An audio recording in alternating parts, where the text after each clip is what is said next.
1977 में किसी जिन्नात ने मुझे ये वजीफा दिया था हरम में। 77 की बात कर रहा हूँ। हदिया देना चाहता हूँ, कबूल करोगे इंशाअल्लाह।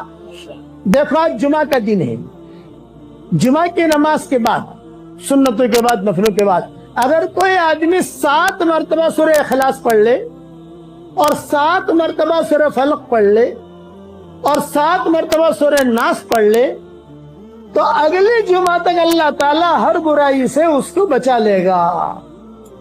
अमलुल यौम वल लैला में ये हदीस मौजूद है और हर जुमा को मैं वीडियो भेजता हूँ, लिख के भी भेजता हूँ व्हाट्सएप पर। इसलिए जुमा की नमाज के बाद ये 3 चीजें पढ़ने की आप एहतमाम करें। 7 मरतबा सूरह इखलास, 7 मरतबा सूरह फलक, 7 मरतबा सूरह नास।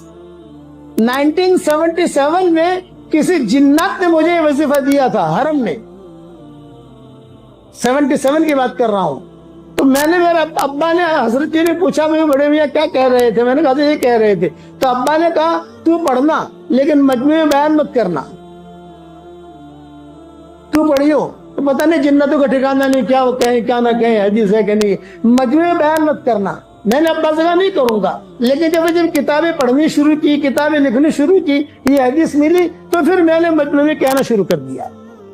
अगले मुझे वो मेरे करीब में बैठा हुआ था, उसने कहा मौलवी, जैसे कहते हैं ना 1977 में मेरी उम्र भी कितनी होगी वो देख अंदाजा लगा लो। कहो मौलवी को हदिया दूं? ये कहा दो, जुमा का दिन था तो उसने ये बताया मुझे। और हमारे पीछे मेरे हजरत जी अब्बा वगैरह सब बैठे हुए थे हरम में और मैं मताफ में बैठा हुआ था। पूछा भी क्या बता रहे थे बड़े मियाँ? मेरे हजरत ये। तो अब्बा ने कहा बयान मत करना। बयानात तो शुरू से करते हैं ना, जब तक हदीस न मिले और जब तक सही बात न मिल, बयान मत करना। अब मिलना शुरू हो गया। अब्बा की हयात में तो मिला नहीं, लेकिन अब्बा की हयात के बाद ये रिवायत ही मिली। तो पढ़ोगे इंशाअल्लाह भाई। अगले जुमा तक इंशाअल्लाह एक्सीडेंट से हिफाजत, बुरी चीजों से हिफाजत। और हमारी खवातीन वो चूंकि मस्जिद में नहीं आती, घर में पढ़ ले। और उसका टाइम क्या है? गुरूब तक पढ़ सकते हो। जुमा की नमाज के बाद नहीं पढ़ सका, असर तक पढ़ लो। असर की नमाज के बाद नहीं पढ़ सके, गुरूब तक पढ़ लो। बस गुरूब तक का इसका टाइम है, बस पढ़ोगे इंशाअल्लाह। जन्नत में जाने के बाद कोई हसरत नहीं, कोई अफसोस नहीं। एक हसरत होगा जन्नतियों को, एक अफसोस होगा। वो क्या? कि दुनिया में हमने वक्त ज़ाय क्यों किया, गफलत में क्यों गुजारा। ये कि हमने गफलत में क्यों गुजारा वक्त, उसका अफसोस होगा वहां। तो दुनिया में वक्त है, आप हर वक्त नमाज नहीं पढ़ सकते, हर वक्त मुझे कुरान नहीं पढ़ सकते। वुजू का मसला है, कुरान खोलने का मसला है, लेकिन हर वक्त तो सुभान अल्लाह तो पढ़ सकते हो, अल्हम्दुलिल्लाह तो पढ़ सकते हो, ला इलाहा इल्लल्लाह तो पढ़ सकते हो, दुरूद शरीफ तो पढ़ सकते हो, हर वक्त अल्लाह अकबर तो पढ़ सकते हो।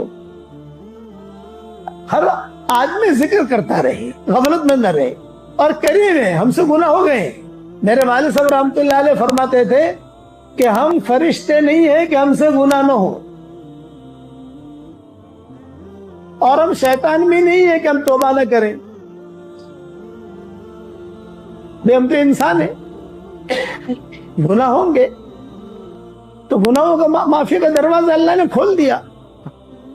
इसीलिए कहते हैं रोजाना रात को अल्लाह ऐलान करते हैं, दिन को अल्लाह ऐलान करते हैं। मुस्लिम शरीफ की हदीस है, बहुत ध्यान से सुनना। 24 घंटे अल्लाह ताला अपने दोनों हाथ फैलाते हैं, 24 घंटा, दिन में भी और रात में भी अपना हाथ फैलाते हैं। अल्लाह को हाथ फैलाने की क्या जरूरत है भाई?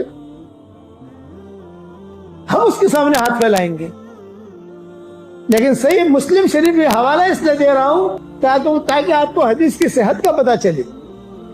मुस्लिम शरीफ की हदीस है कि अल्लाह ताला 24 घंटे अपने दोनों हाथ फैलाते हैं और एक ऐलान करते हैं, इन्नल्लाह यबसुतु यदहु बिल्लैल लिमुसीउन नहार व यबसुतु यदहु बिन्नहार लिमुसीउल लैल। अल्लाह ताला रात में हाथ फैलाते हैं और एक ऐलान करते हैं, और दिन के गुनहगार आजा मैं तुझे माफ कर दूं।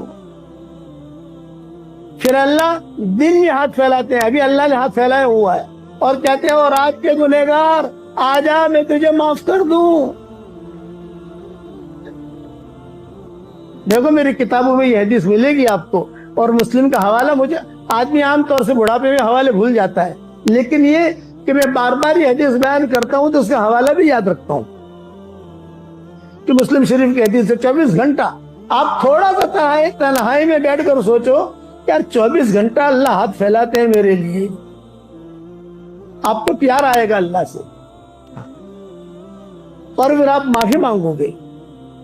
معافی کا دروازہ کھلا ہوا ہے، جب تک سورج مشرق سے طلوع نہیں ہوتا معافی کا دروازہ کھلا ہوا ہے۔ مغرب سے طلوع نہیں ہوتا، ابھی تو مشرق سے طلوع ہو رہا ہے، مغرب سے طلوع ہوگا تب تک معافی کا دروازہ کھلا ہوا ہے۔ اور انسان کے موت کا وقت نہیں آتا، جب موت کا وقت آتا ہے انسان کا تو اسے پتہ چل جاتا ہے کہ میری موت کا وقت ہے۔ اور سب سے بڑی نشانی کیا ہوتی ہے بتاؤ؟ رات کو 2 بجے مرے یا 2:30 بجے مرے، لیکن اس کو وقت دکھائی دے گا ظہر کی نماز کا۔ کتابوں میں لکھا ہے کہ ظہر کی نماز کا وقت دکھائی دے گا، ہے رات کے 2 بج رہے ہیں اور ظہر کی نماز کا وقت سمجھ لو کہ موت کا وقت آ گیا ہے۔ جب تک وہ وقت نہیں آتا تب تک دروازہ کھلا ہوا ہے، معافی مانگ معافی مانگ معافی مانگ، جیسے بڑا سے بڑا گناہ ہو گیا تو معافی مانگ، ماں باپ کی خدمت کر۔ اعلان کرتے ہیں ان اتیتنی لیلا قبلتک، ان اتیتنی نہارا قبلتک، تبارزنی بالمعاصی فی النہار وانا اکلؤک علی فراشک فی اللیل۔ اے میرے بندے اور بندی، تو رات میں آئے گا میں تجھے قبول کر لوں گا، تو دن میں آئے گا میں تجھے قبول کر لوں گا۔ دن بھر گناہوں سے تو میرا مقابلہ کرتا ہے، رات کو فرشتے کے ذریعے سے میں تیری حفاظت کرواتا ہوں۔ حدیث قدسی میں فرماتے ہیں، یہ حدیث قدسی بہت دھیان سے سنیے آپ، کتنا پیار ہے اس کے اندر، اللہ تعالیٰ نے کتنا پیار دیا ہے ہمیں، لیکن ہم اس پیار کی قدر نہیں کرتے۔ شکایت ہماری طرف سے ہے، اللہ کی طرف سے نہیں ہے، ہماری طرف سے معاملہ گڑبڑ ہے۔ اللہ تعالیٰ پیار بھرے انداز میں حدیث قدسی میں کہتے ہیں، عبدی خلقتک بیدی، اے میرے بندے میں نے تجھ کو میرے ہاتھ سے پیدا کیا ہے، وربیتک بنعمتی، میری نعمتوں سے میں نے تیری پرورش کی ہے۔